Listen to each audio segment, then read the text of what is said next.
Okay, we are at Walt's Dreaming Tree site and the Disney Family Barn site.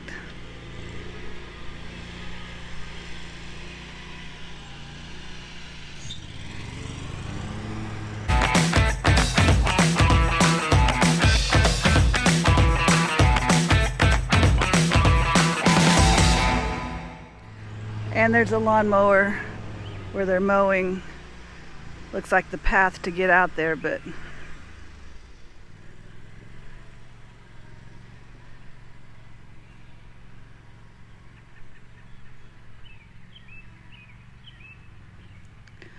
so this is the farm of Walt Disney as he was growing up.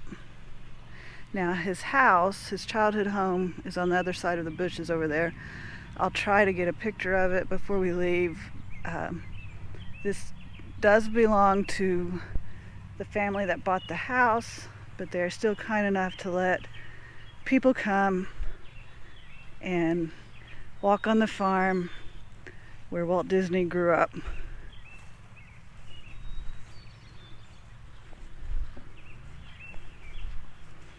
So I am just giddy because I'm a big Disney fan, and I told my husband I feel like I'm just getting overstimulated with all of this history, and he is just like,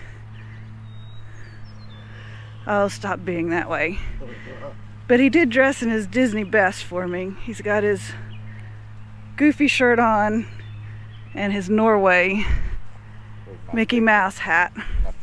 And I gotta watch where I'm walking. Yeah, 'cause that's wet. And I'm in my good shoes. I was gonna change shoes before I came out here.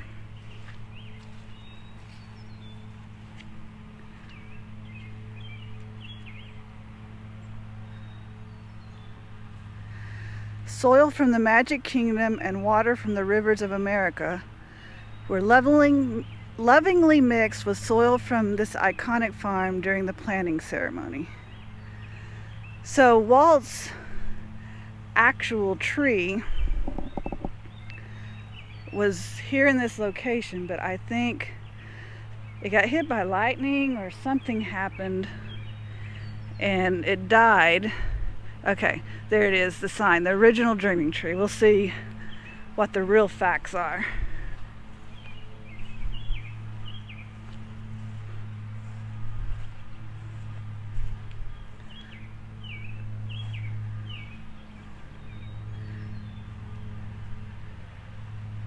So you can see, I guess, kind of where that hole in that base is.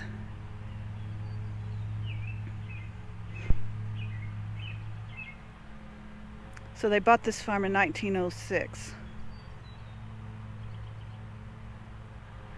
Walt and Ruth would often escape to this very location where they would find solitude under the dappled leaves of a majestic cottonwood tree that Walt would later nickname his dreaming tree.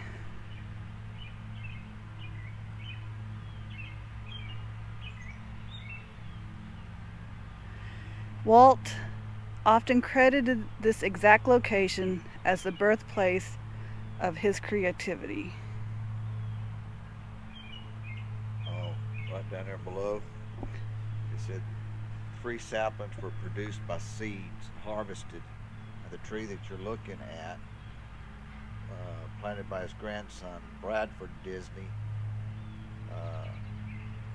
is one that's sitting right up there. So that is So the third seedling was secretly planted somewhere on this farm to ensure its historic legacy.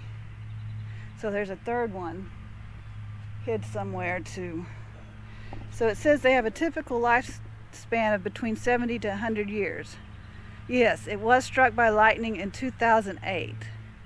The remains of that historic tree eventually blew over during a fierce windstorm on May 28, 2015.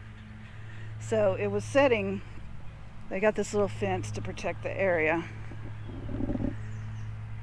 but I believe it was setting right here. So it's just kind of neat to be in this spot where he credited much of his thinking and his creativity.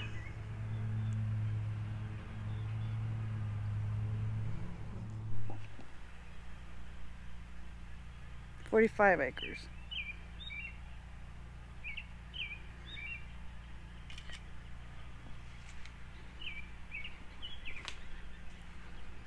All right, we are now coming up to the barn.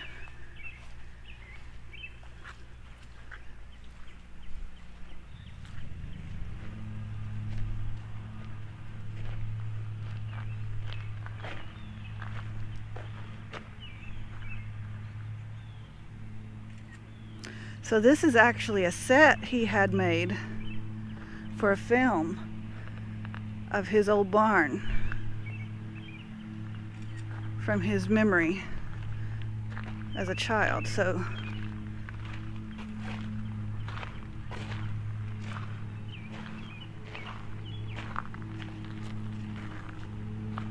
it says he held a circus in the barn and his friends paid 10 cents for a show comprised of a lethargic goat, a pig, and the family dog and cat dressed in his sister Ruth's doll clothing.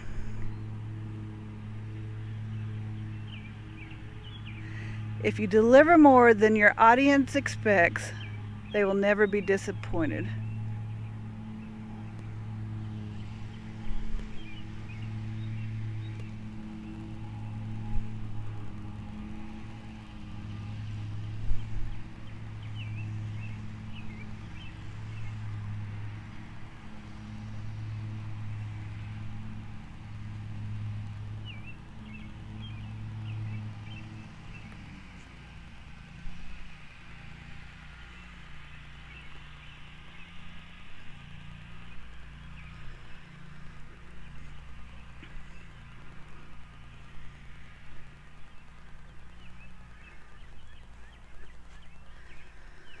The barn was built by volunteers in the summer of 2001 to help celebrate Walt's 100th birthday. It was constructed using the blueprints Walt had commissioned for his own Holmby Hills workshop. Autographs and messages to Walt and Roy are welcome on the interior of the barn only.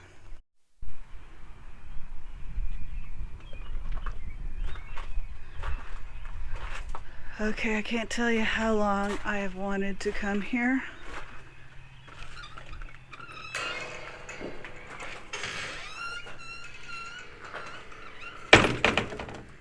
And as you can see, there are lots of autographs from people who have visited.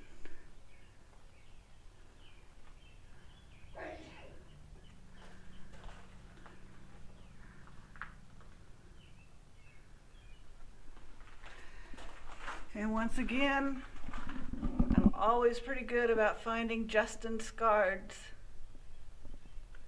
autograph.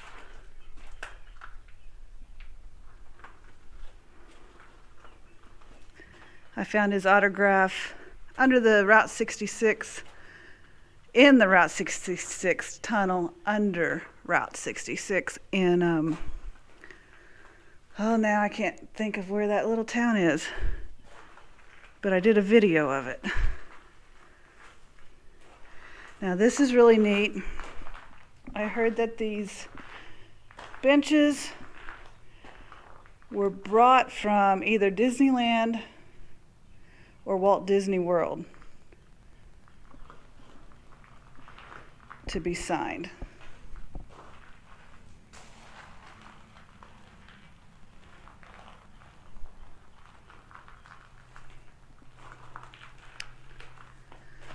And I am going to find a place here to write my signature. May the magic of Disney be with all who visit. So, like I said, I'm super excited, super happy to be here. This was a spontaneous trip, and so I may have started to say this and may not have finished, but this is a good time to come because in the heat of summer, the bees like to get in here and it gives people problems when they come to visit.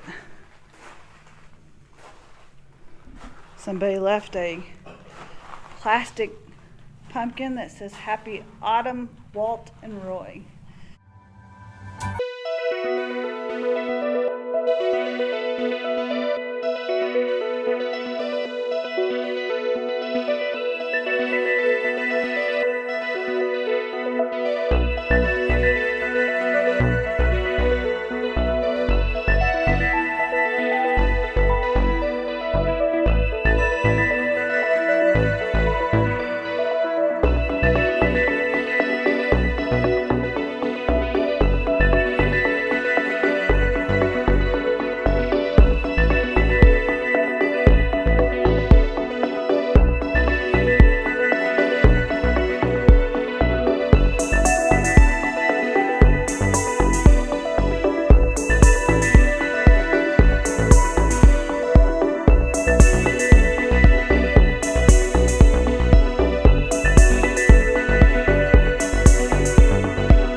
Now, back in the days when Walt Disney was living here, the house was much smaller. As you can see, I marked out the add-on, and his house would have just been that one part from the fireplace over. Now, I've learned that the add-on was made in such a way that it can be removed at any time without destroying the integrity of the original Walt Disney home. They did that just in case it was ever a historical site and it needed to be returned back to its original quality. I want to thank you for joining me on our little adventure to Marceline, Missouri. It's been a fun trip. I really enjoyed it. If you have a chance to go to Marceline, Missouri, you must go. If you're a true Disney fan, you will enjoy being on the original Main Street, USA.